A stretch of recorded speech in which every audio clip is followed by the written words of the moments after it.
Hire Apprentice of the Year, Janet Bevan. A Treorchy woman has rejuvenated her career at the age of 53 thanks to a higher apprenticeship in leadership and management with ACT training. Janet Bevan, who works for Cwm Taf University Health Board in Llantrisant, already had an occupational therapy degree, but in order to progress her career, needed more confidence.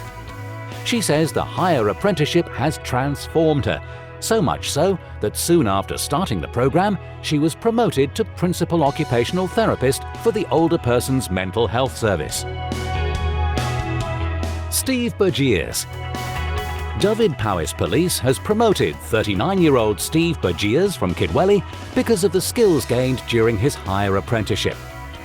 Steve, who completed a Level 5 higher apprenticeship in management, supported by Acorn Learning Solutions, is now Dyfed Powys Police's lead for health and safety, providing expert advice and guidance across the force. He's already put a new action plan in place, training 100 inspectors, sergeants and staff in health and safety. Steve has also established the first Wales branch of the International Institute of Risk and Safety Management. Ellen Evans. The deputy manager of an Anglesey nursery has been described by her employers as an inspirational role model following her achievement of a higher apprenticeship.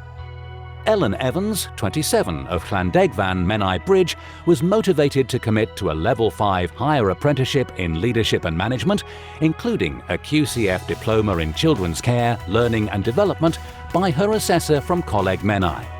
During her learning journey, she grew in confidence as a manager at Treffos Cottage Nursery at Llansadwn Menai Bridge and felt the benefit of being challenged.